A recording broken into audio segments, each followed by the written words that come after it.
Oui. Voilà. Et donc, c'est une discipline qui est quand même rare ici au Mali. On a une coach qu'on est allé rencontrer qui s'appelle Rebecca Manache. Elle est coach sportive et elle nous parle des bienfaits de l'aquagym. Regardons ensemble.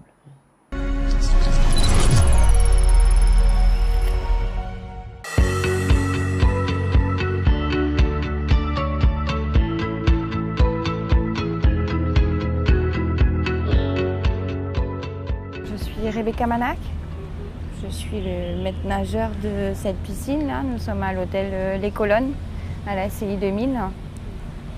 Je dispense des cours de natation pour enfants, pour adultes. Alors, les cours de natation, ça va de l'aquaphobie, c'est-à-dire les gens qui ont peur de l'eau, donc vaincre la peur de l'eau.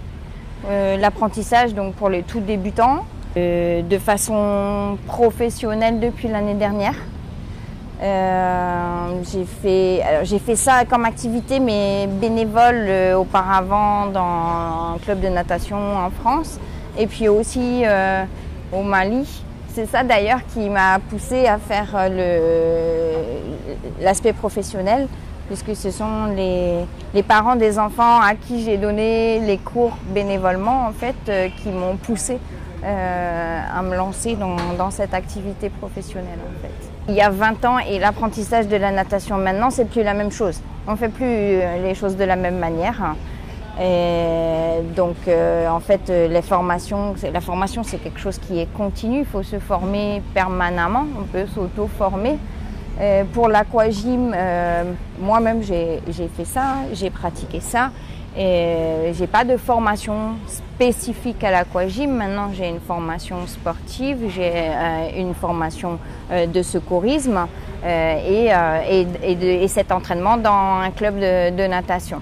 Alors, l'aquagym, c'est une activité sportive alors qui est assez intense sur le plan de la dépense, mais qui est très douce sur le plan des articulations, de l'impact que ça peut avoir sur le corps, sur les articulations. C'est très souvent conseillé par les médecins, par les kinés en cas d'arthrose, en cas d'hernie discale, etc. Enfin, de problèmes de dos, il y a beaucoup de problèmes médicaux qui sont améliorés chez moi en tout cas, il y a 3 groupes pour les bébés nageurs. Il y a un groupe de 4 mois à 9 mois. Alors après, il y a un groupe de 9 mois à 2 ans et un groupe de 2 à 5 ans. Donc ce sont des plages horaires qui sont banalisées spécifiquement pour une tranche d'âge. Donc jusqu'à 9 mois, le bébé garde les fonctions utérines. C'est-à-dire que quand il va se retrouver sous l'eau, le bébé, il va se mettre automatiquement en apnée comme s'il était encore un fœtus en fait. Donc il va pouvoir remonter à la surface tout seul.